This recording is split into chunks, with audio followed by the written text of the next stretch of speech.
Good evening, YouTube. Welcome back to Play the Hits. Nick, we talked about doing it. We have threatened to do a Final Fantasy these many months, and now here we are. The definitive, I've only had like 2 sips of this beer, I swear. The PSP version of Final Fantasy IV. How you doing tonight? I can't believe we're doing this. This game is like my childhood. I'm hard-pressed to think of another game that I've played as many times through, beginning to end.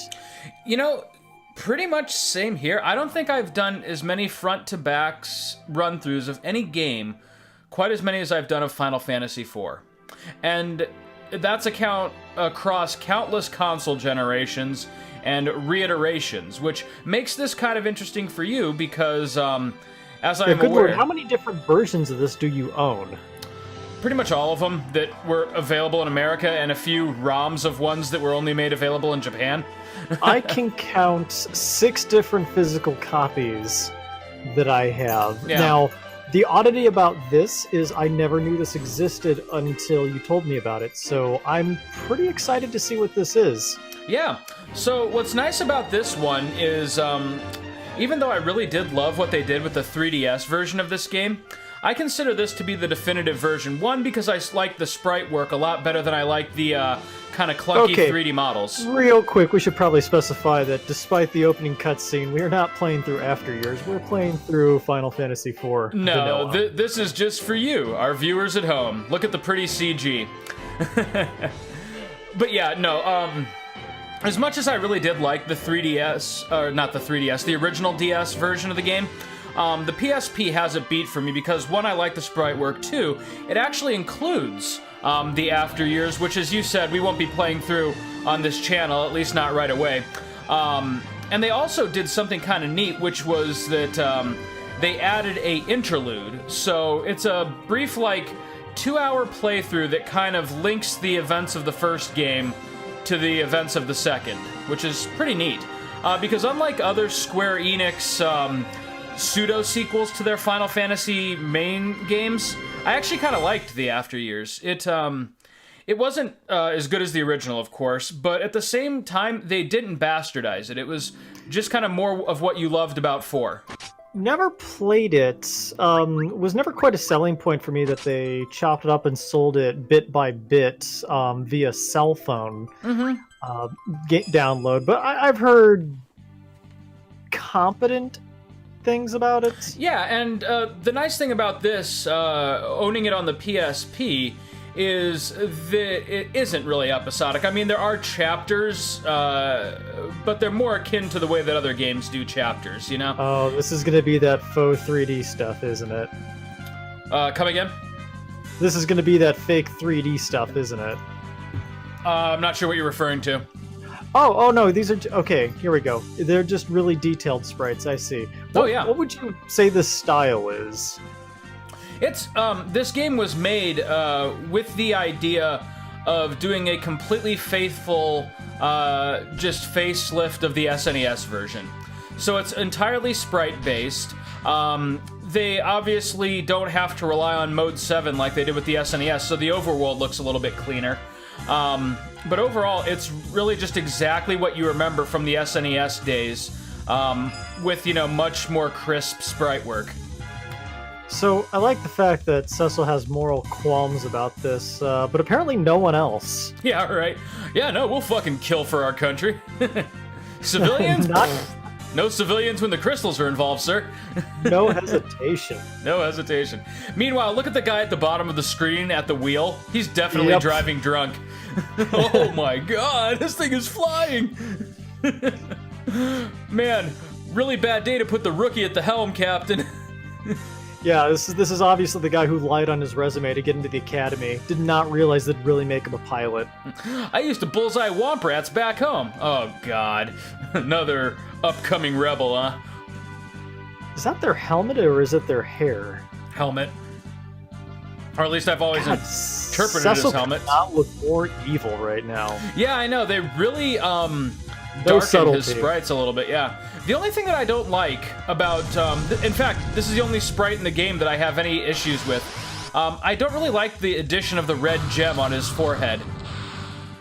Yeah, what's up with that? It's not present in any of the artwork, and I mean, other than that, the sprite actually just looks like his SNES counterpart. I think they just wanted to make it pop a little bit more, but whatever. You only have it for about 2 hours in the game, so, and his paladin sprite looks spot on. 2 hours. Yeah, I was gonna say, there's a very good chance we're getting to Mount Ordeals tonight. Okay, yeah, sure. You keep on dreaming there, bud. Well, unless we really stop and savor some of the dialogue. Which, now, I swear, go ahead. This game, I mean, it's not a monstrously long game, but I swear the final dungeon on the moon is almost like a fifth of the entire game. It's so long. I would actually give it that exact same ratio. You're 100% right. I feel like it's crazy long and it's crazy difficult. The difficulty spikes so high, except the 3DS version, with the actual 3D that they did. Mm-hmm. That was like the flip side. The rest of the game was tough as nails, and then all of a sudden it was like, and then it gets really manageable. Yeah. Well, because by that point you have all of the augments that you really need, and so the enemies just kind of drop. I never equipped a single augment till right before Zeramis because I was so afraid of doing something wrong.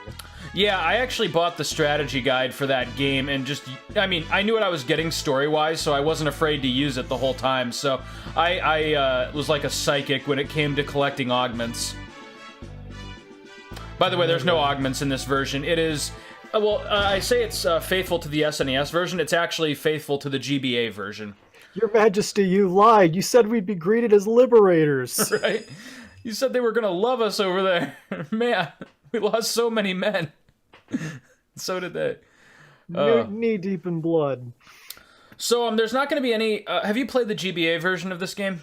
I've played every version but this. Okay, so there's not going to be any translation surprises.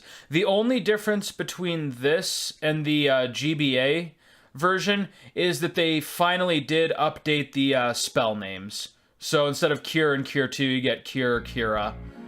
I'm just curious how all these guards are perfect clones of one another, right down to the hair. I know, right? It's like Bygone was the prototype and he just made clones of him.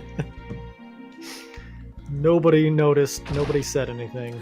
Though, in this version of the game, I'm sorry, does Bygone not look a lot like Argath from Final Fantasy Tactics? You know, he was so familiar, but I couldn't put my finger on it. Yes, he does look like him. It's that same bratty blonde haircut. You know, I'm just saying right now, if Cecil was pissed off enough, I mean, he could totally take the king. I mean, these two guards, come on. Yeah, seriously. These guys are no threats. Have we seen Cecil? Like, he's got more spikes on his helmet than they have in their entire armor. Look at him. All he has to do is walk backwards into them and he will win. I don't know about this new administration, Kane. Can you imagine, like, the first day they made him put on this armor and he's just thinking, like, oh, yeah, why the hell not? Oh, yeah, I gotta do some controller settings or this is gonna be a really long playthrough. That's fine. That's fine. That's fine. Dash on. Character art, fine. Cursor, fine. Where's controls? Button configuration. There we go. Ah, that's the stuff. Much better. Yeah, that was always reversed from the Japanese versions to the American, wasn't it? Mm-hmm. Set whether you would like to be able to switch characters' turns during battle. Why the hell would I not want that? Okay. That seems like an odd thing to ask. Well, basically what they do is I think the defaults are extremely close to the SNES. Would you like to use magic spells? I see what they did there. Yeah, right. Would you like to use magic? But yeah, so this is basically just the GBA translation with just that much more polished. So like, for instance, the ring that you get is called the Carnelian Signet, which is what I believe it's DS translation. So yeah, this is, like I said, I really, really enjoy this. It kind of marries all the best parts of the various releases for me. Yeah, I don't know. The translations have always been a dime a dozen for me. I mean, there have been so many of them that they've all just kind of bled together to where none really stands out. I mean, I've always gotten the general gist of it. Yeah, and again, this really doesn't reinvent it in any way. It's just kind of the cleanest, most accurate version that's been made available in the West. Well, commercially available. Yeah, actually, I still really do love my Naming Way edition on my SNES Classic. So let's see here. Nothing down here. Actually, I think right now all I have access to are those 3 treasure chests, right? Yeah, I believe so. These are just the tutorial rooms, and I doubt there's anything these guys can teach you. Yeah. So, the way we'll get through this in a respectable number of episodes is we won't do every single, dialogue option, like talking to every single NPC, but we will do some side questing for sure. There's not a whole lot of side quests in this game, actually. Well, no, very few until you get close to the end. I mean, there's Excalibur, and the game's very linear. And the fairy cave, and getting Leviathan, and all that good stuff. Oh, well, yeah, but I mean, that's almost mandatory. Yeah, exactly. That's kind of how I view it. That's one of the best parts of the whole game. Yeah. So yeah, down here, there's all these, prisoners of war that apparently, it wasn't enough to kill their friends. We had to... Yeah, the ones you didn't murder. Yeah, we just leave to rot away in these cells. Boy, I don't know if this is the best way to bring democracy to Mysidia. Yeah, right. Guys, it seems like we've just poisoned their, their whole society. Jiminy Cricket, I have never gotten over just how horrifying Sid looks in this game.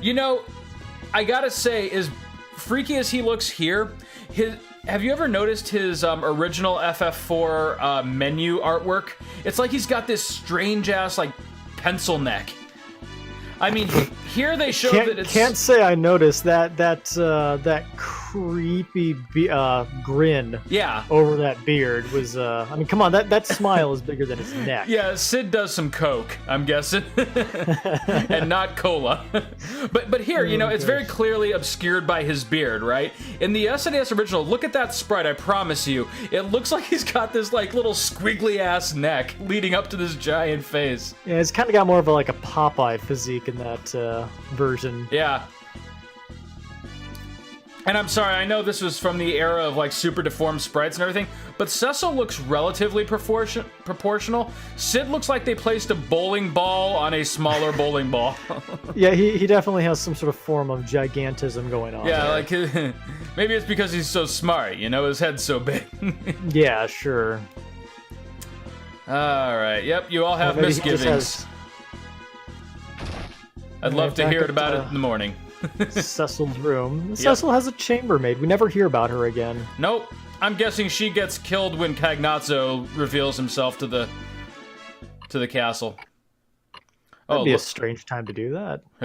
Look at this. They added that lovely moonbeam coming in through the window.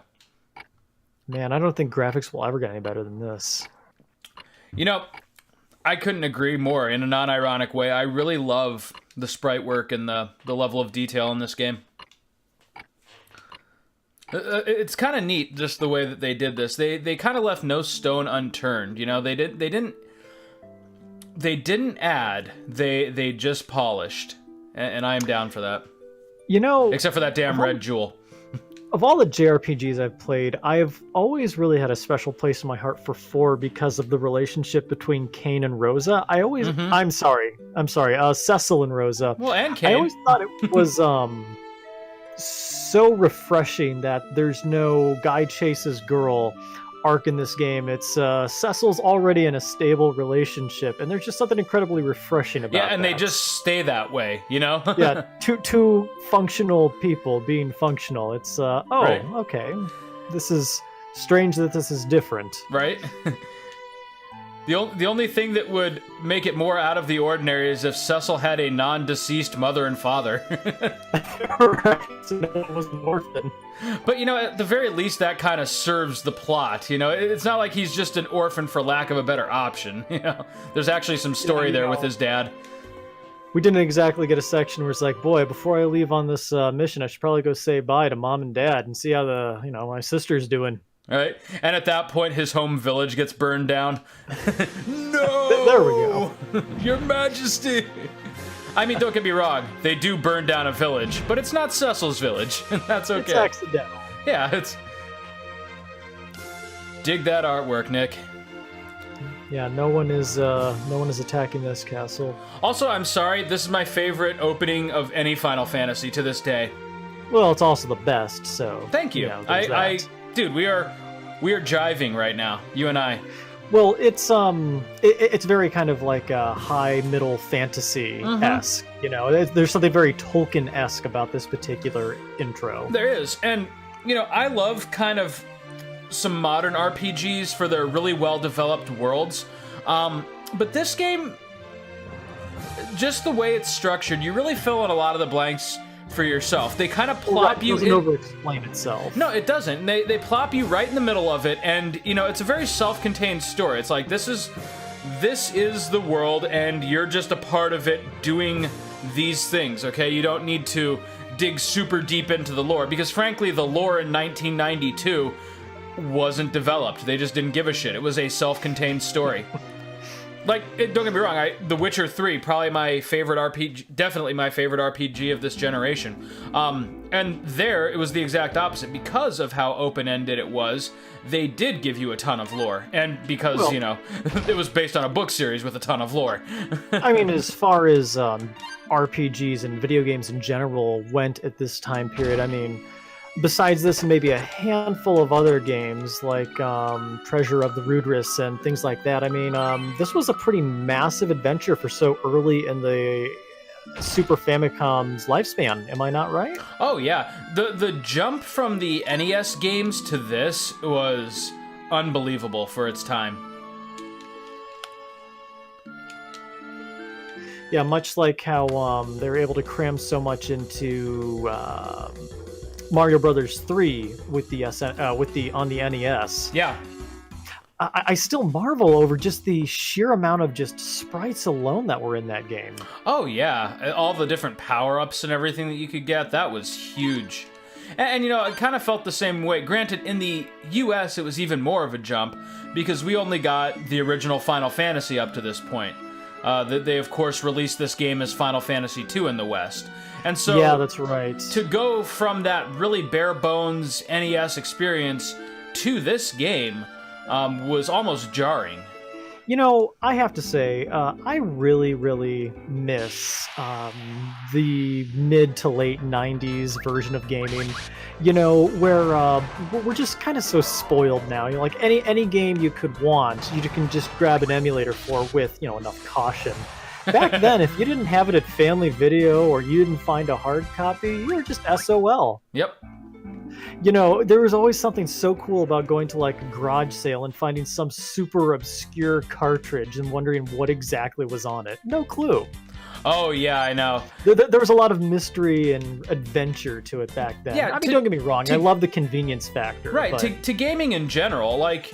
You didn't know it was coming out a month from now. It just showed up on the store shelf, and you're like, oh, I guess Final Fantasy III is out now. That's cool. Buying, you know. Yeah, right? And don't get me wrong, there was, like, Nintendo Power and everything, but I didn't really subscribe to Nintendo Power until I was, like, 8 or 9 years old, well into the time that I was playing video games. Yeah, good lord. Remember being able to open up a Nintendo Power magazine and being surprised by the contents, like, a new Mario game is coming. I know. You know, that's something that this... Listen to us old men. That's something that this generation will never get to appreciate. No, this is a valid point, because I've had this conversation with my younger brother and sister, Dre and Angelina, about this. I mean, you know, for them, there's like, if you don't like Fortnite, just take your pick of the buffet of a bunch of online arena shooters.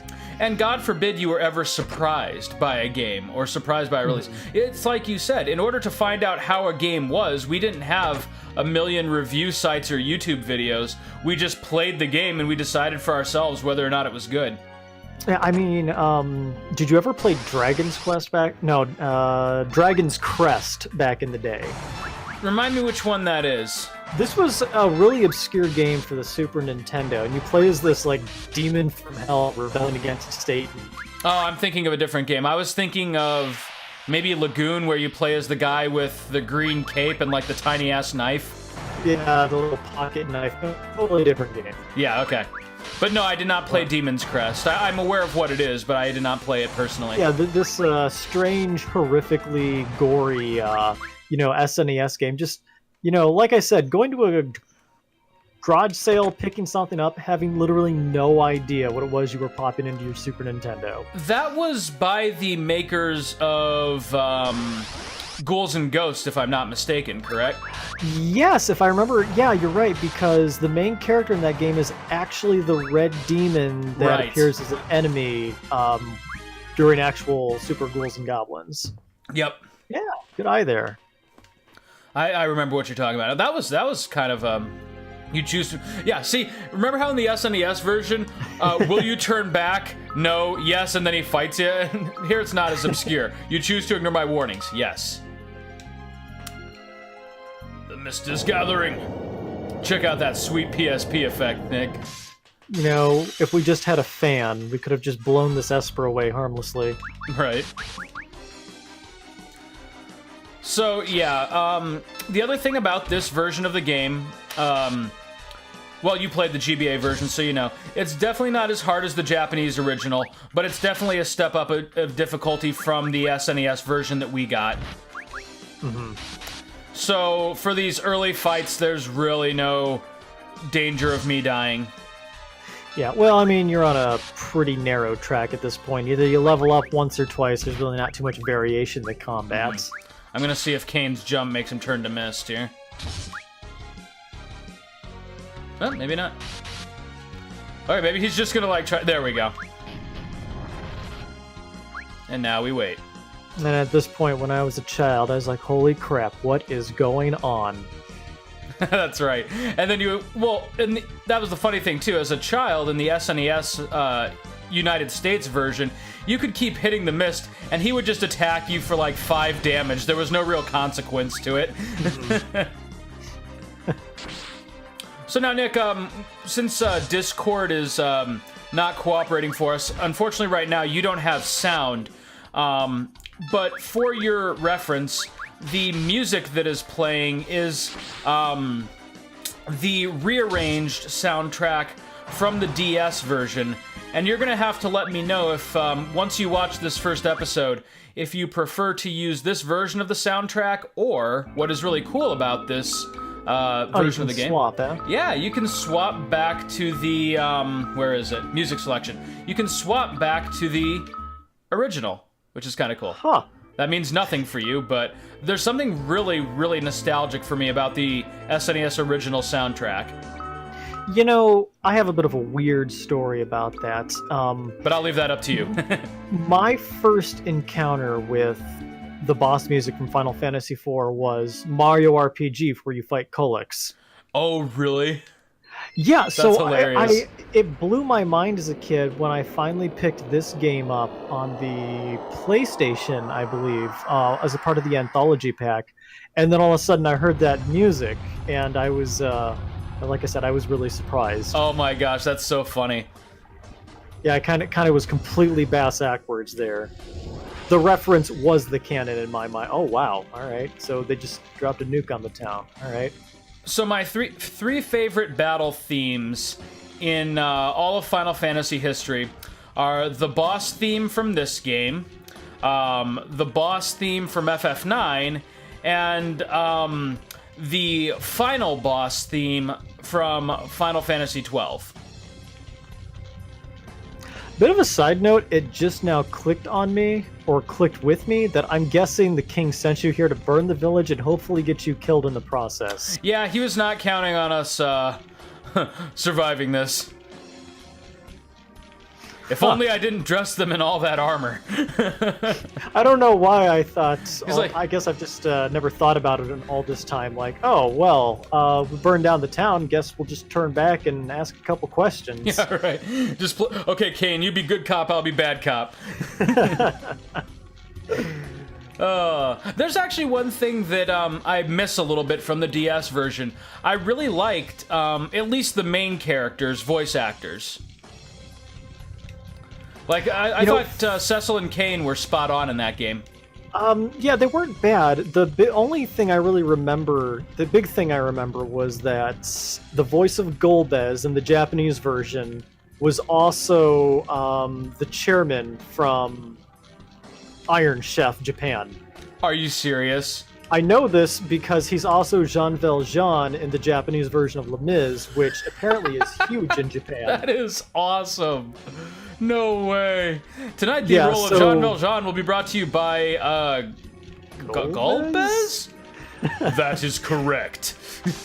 Oh my god. Why is Jean Valjean so angry? I'm gonna fucking kill this kid. Get her. So there's just a little bit of trivia there for you. Wow. So the point of this battle is you're supposed to be like morally like, should I really hit her? I just fucking hit her.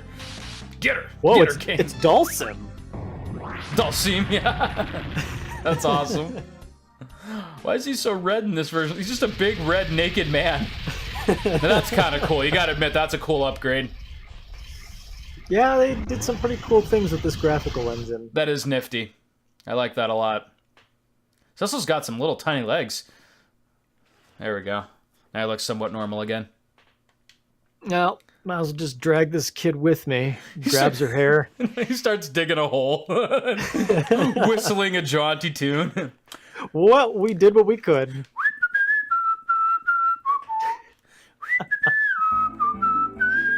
Name that tune, Nick. Good old Robin Hood. Yes! I knew I could rely on you. That's, speaking of controversial opinions, that's to this day my favorite Disney animated movie. Well, it's not a bad one. It's not anyone's favorite, though, except for me. It's up there for me. I think it's definitely in my top 3, but nice. What is my favorite? I don't know. I was always pretty fond of Aladdin as a child. Ooh, Aladdin kicked ass. That was nice and whimsical. Will you be seeing the live action coming out? Absolutely, and I don't know why they're giving so much guff about Will Smith being the genie. I think it's a perfect fit. Why are we agreeing on so much shit tonight? Probably the same reason we've been friends the last 12 years. Yeah, I guess so. Happen to share some opinions so long as they don't involve Star Wars. Yeah, but so I know that people are freaking out about Will Smith as the genie and kind of some, and like Jafar's voice is different. Well, yeah, it's a different fucking actor. He's not. They're going for not a racial stereotype. God help them. Not to mention the fact that Disney has a very hardline stance where they don't use the same voice actor for a villain twice because they want all their villains to be very unique as far as that goes. Right. Well, and send in the clones. That's right. And I'm guessing then you've also seen this week the trailer for The Lion King came out. You know, we've already seen live action Lion King several times with like musicals and stuff, so it's like I'm just not understanding why it's a big thing. Yeah, it's not like at the top of my list of it's gonna be CGI Lion King, you know. But this bastard right here, I hated this because if you did this wrong, and I think you killed all of his men first, he runs, and you can't get him in your bestiary. Oh, you're right. Yep, well, now we'll never have him. But yeah, it's funny you should mention that because... I always love this part right here because it's like, wow, thank God those guards showed up because now Radia trusts me. Yeah, right? Otherwise this would have been a real awkward road trip. It's just this awkward road trip of him and Radia, and she never quite comes around to trusting him. It'd be great. This version of the game, the Final Fantasy 15 theme starts playing, Stand By Me. Do-do-do, do-do-do-do, do. You want some pie? She pushes the pie on the floor. Whoops. Cecil gives a shrug. Kids, what can you do? He pulls a fork out of his armor and sits on the floor and starts eating. Well, Forky, looks like you gotta get us out of another mess. Oh, God. You ever watch, this is a long shot, did you ever watch Friends? No, you know what? I was just one of those people who just didn't get it. Like, I remember I sat in front of the TV when Friends came on, and I would just have this blank expression on my face of like, yeah, this is a show. I liked Friends. It wasn't my all-time favorite. Like, it kind of paled in comparison to Seinfeld for me, but I still really liked it. Definitely. I was a diehard Seinfeld fan. So, and it's a clever show, and I'm not trying to crap on it. It didn't connect with me. But one of the things that I love... Yeah, shove that kid right in the back row. Yep, and she'll never get before out. a slight breeze takes her out. That's right. Oh yeah, that's right. You can run around as other sprites in this game. So my point there, one of my favorite episodes of Friends is this one where there's this like woman in the apartment building who keeps ordering cheesecakes, and for some reason they're coming to the wrong address. So Chandler and Rachel start stealing these cheesecakes because they're terrible people. But at the end, they like have this moral crisis about giving it back to her, and they end up fighting over the cheesecake or who has the rights to it. And they drop it on the floor, and they start eating it off the floor. And then Joey just shows up, and he looks at them both, and he's kind of got this like really judgmental look on his face. But then he pulls a fork out of his coat pocket, and he goes, "All right, what are we eating?" This is pretty much the reaction I would have had at a world-class cheesecake. Desert Fever. This has always confused me of how, in the short amount of time you've been here, Rosa managed to get here before you and contract a horrific virus. I'm guessing she has the warp spell and is just holding out on us. Or you've been unconscious for like 5 days. Yeah, right. Cecil and Rydia were like out for a full month in that mountain collapse. Or maybe it's implied that Rosa took like a chocobo here or something, like a mountain chocobo. Sure, yeah, I mean, let's go with that. I mean, if you just never warp get. her way out, all of a sudden that whole scene with her being captured seems to lose some, Right. Cecil will never come for you. He can't save you. He'll have to defeat my 4 emperors of the elements. Yeah, and whatever. she's gone. She's gone again, sir. Oh, god damn it. We really need to magic-proof these cells. Oh, okay, so I asked you, I've taken an informal survey this week. Sandworth, as a non-Doom follower, do you plan on seeing the movie when it comes out? Well, given how much you've built it up, I pretty much have to. I've just been curious how like non-Doom fans are, like if there's any excitement for people outside of that community, and it sounds like there's a genuine groundswell as far as that goes. Yeah, you know, I'm not sure it's really in the, how do I put it, like the mainstream subconscious yet. One of the reasons I love Dune so much is that there is zero fan base out there to ruin it, unlike, say, Game of Thrones or anything else once it becomes too popular. Right. I think it'll kind of ride high on the fact that Stephen King adaptations are kind of trending right now. Mm-hmm.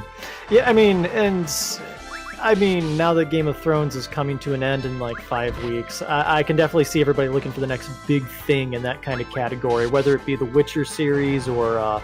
because, I mean, Dune is a ginormous universe. I mean, if that catches on, I mean, that series will print its own money. Yo, sure.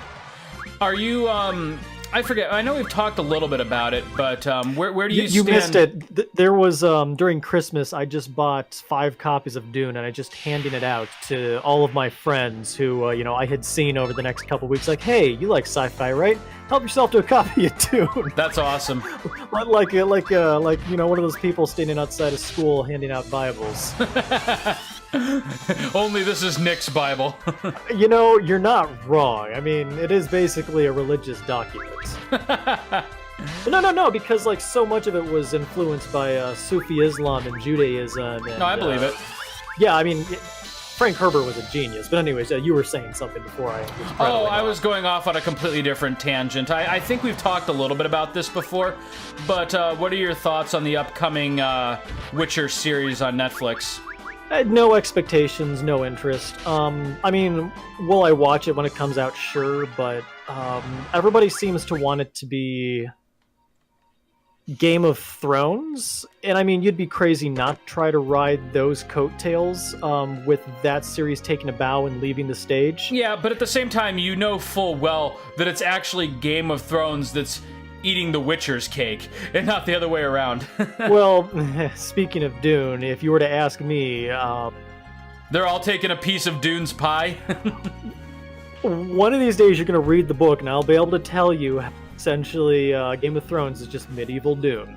All the way down to the religion and everything else, but anywho. Lovely. Sorry, my favorite character just came up on screen. Tella is you in, like, 60 years. Or Dr. I mean, look at those dope addict glasses. I'm surprised you don't have a pair. They're on Thor at the moment. I was gonna say, one of these Christmases, after I pay off my student loans and I start getting all my friends really expensive gifts just to have something to do with my money, I'm gonna buy you a pair of Ray-Bans that look exactly like fucking Tala's glasses. Those glasses look exactly like the professor glasses you can get from The Witcher 3. You're not wrong. Yeah, in the auction house we can buy the assassin's glasses, and they're just like, what is it? The assassin's glasses that were worn by a man named as the Professor. Yeah, from the first game. Yeah, Harry Potter and the Angry Hawaiian Villain. I mean, I'm not wrong. I mean, that's what they were, weren't they? Pretty much. Man, Witcher 1 was so bad. But yeah, anyways. I keep trying to, like, every couple of years, I'll reload it onto my Steam and be like, this is the time where it's really going to resonate. Nope. Yeah, and every couple years, I like to put my fingers in a door jamb and just slam the door as hard as I can to see if it still hurts. Just to feel something, goddammit. we have so much in common. Now, Witcher 2 was pretty good, but man, 1 is just not good. And it's not very Witcher. I mean, it was very much a video game based on a IP somebody bought. Mm-hmm. Yeah, they really didn't hit when Toy Story comes out and you get the flood of, like, SNES games. Right. They really didn't hit the sweet spot narratively until the second game. And then they didn't hit the sweet spot in general until the third. So, to answer your question as far as The Witcher goes, I have no idea, because between the game and the books and the series, I don't know what to expect. So, from, like, the development diaries I've been reading on it, I'm kind of coming around, but that reveal of Henry Cavill as Geralt still doesn't do it for me. I mean, don't get me wrong, I know that was an early, like, kind of an in-progress sort of thing.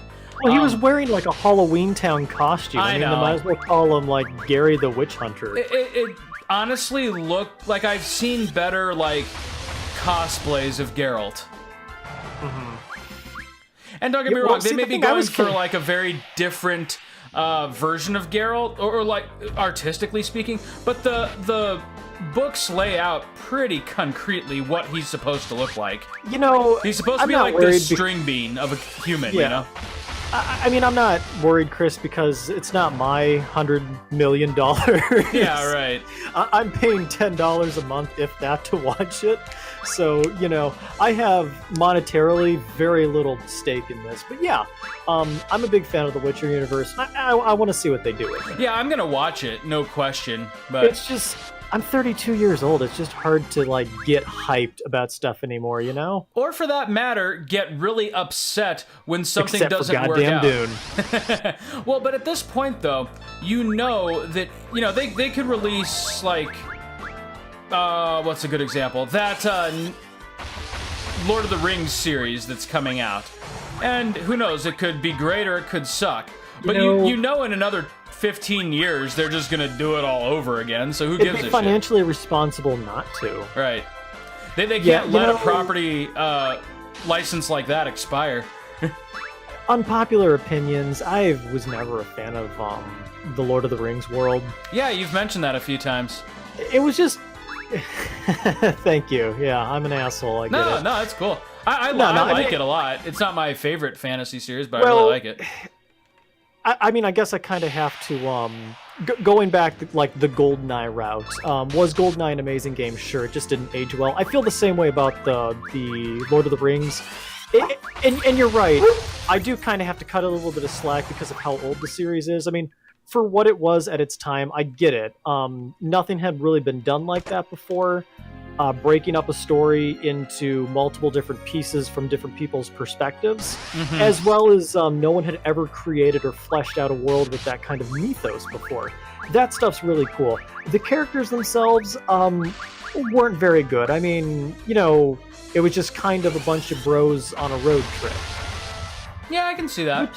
Which makes total sense. I get it, because he was basing all of that on his experiences in the trenches during World War I. Yeah, so it was part that and part Christology, which, you know, is probably why I tend to enjoy it so much, is being able to kind of pick apart some of those themes. But at the same time, to anyone who's even casually read parts of the Bible, they're pretty apparent. So, I don't know. I like it. Are you saying Gandalf is some sort of messianic figure? No, that's Aragorn, dude. Of course. Gandalf is Tolkien's take on eschatology. Anyway. Yes, of course. I knew that. The end times and the rebirth and all that good stuff. Hey, free tent. Yeah, I mean, it had some genuinely enjoyable characters in there as well. So, I mean, it wasn't bad. It's just one of those things, like, by the time I had finally read it at the age of 28, I was like, I mean, this is all right, but, Yeah. No, I Witcher's, understand. yeah. I with the Lord of the Rings, as much as I enjoy it, I can fully recognize that it wouldn't be for everybody. In fact, there's a lot of people who claim to love it that I'm sure haven't read it, or they wouldn't say that. Oh, yeah, it's like all those people out there claiming to be gamers and huge fans of... Oh, dude, I love Angry Birds. Portal, Fortnite. Ooh, blood has been drawn. Hey, if people like Fortnite and they get pleasure from something I don't, more power to I know, I'm being curmudgeonly. Oh, hey, holy cow. So, I just realized this is a save point. We're at about the hour mark. Do you think we should wrap this puppy up? Are we already at No, we're not. We started at like 9:45, didn't we? You tell me. Well, yeah, we had to doink around. Yeah, we can get out of this cave We're by at then. least getting to the top of the waterfall before But by the Octoman. way, wrap this puppy up does not translate well in Cambodian. Just throwing that out there. They really frown on that, huh? Yeah, they thought we were being literal. Oh my god, you abuse dogs? Well, no, because I remember saying that at one point, because I was in Cambodia during college, and I said, all right, let's wrap this puppy up.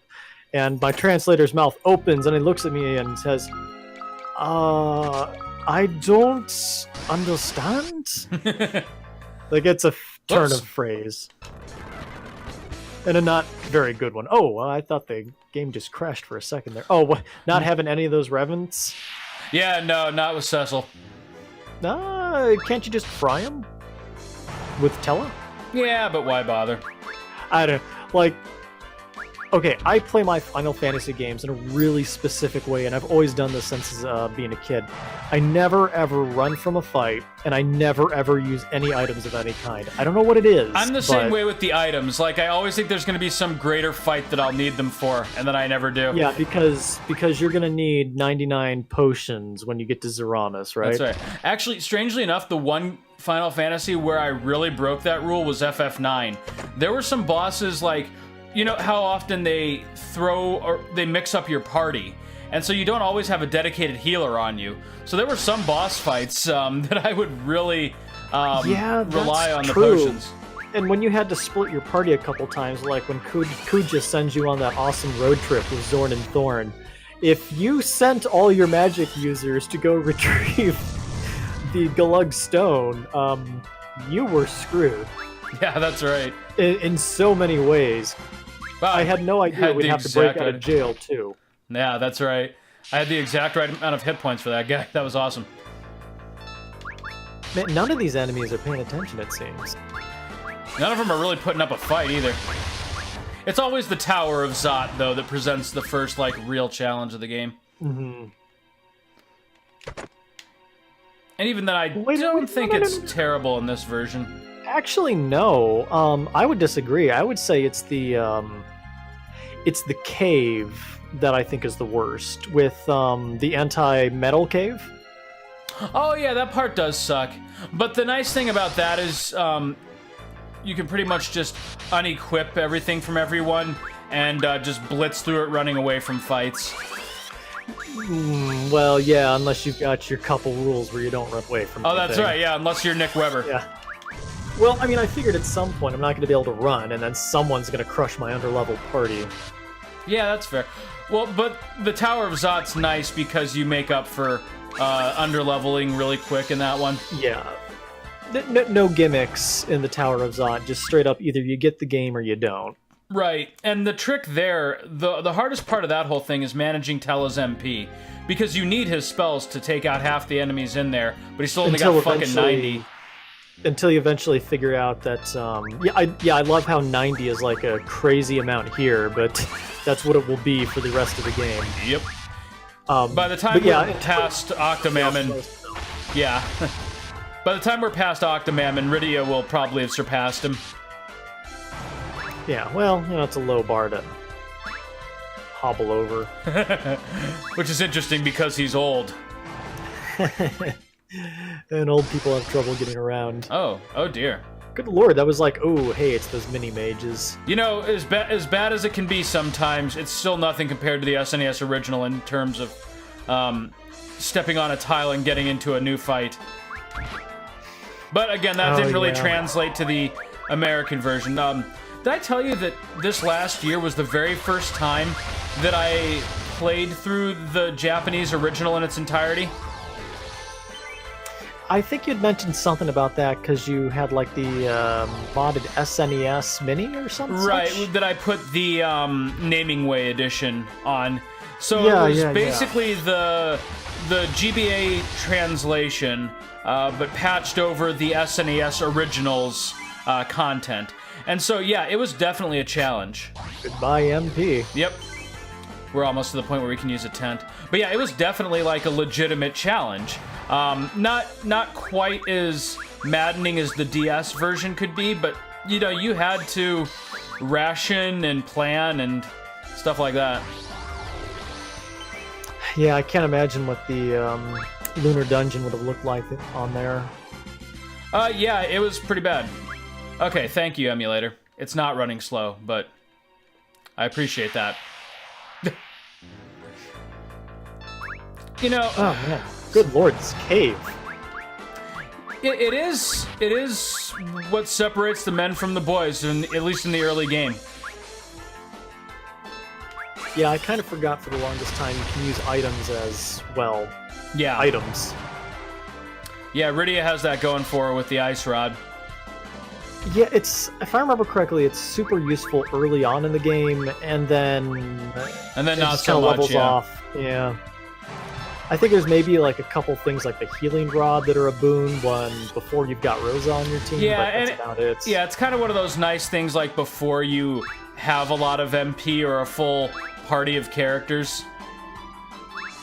Man, these freaking amoebas. I know, right? They're actually the worst enemy in this whole freaking dungeon. But I think they also give you the most XP if he doesn't run off first. That makes sense.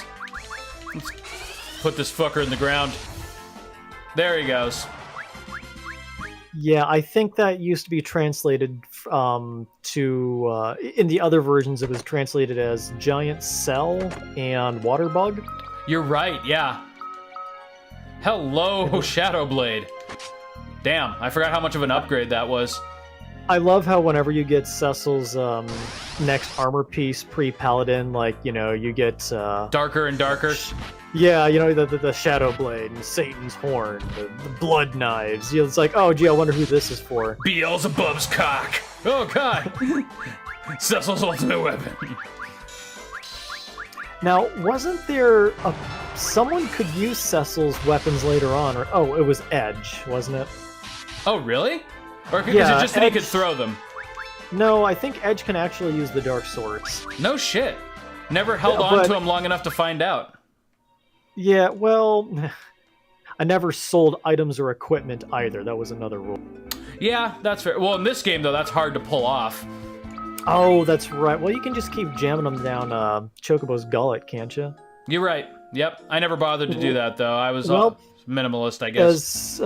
As Cecil breaks for a rest there, do you think that is a episode? Yeah, this is a good place to call it a cliffhanger, and then next episode, we'll start with Octomammon. Yeah, we'll see if we get to ordeals by the end of it. I bet you we will. Nick, before we go though, what are your initial thoughts on this version of the game? So, legitimately surprised. Like I said, I have played, I don't know how many different iterations of this. I really like the graphic work here. I mean, maybe just because it's different and I've not seen it, but yeah. Nice, it's clear cut, it's clean. I imagine the music is really good from what I heard earlier. It's just nice to experience a classic in a different way. That's exactly right. Everything old is new again. And you just summarized it for me in like the way that I would say it. Everything about this translation is just clean. you know, the translation's clean, the menu's clean, the sprite work is clean. It's just well done, and I'm really excited to play through it with you. But hey, buddy, we will see you next time on Play the Hits. Till then.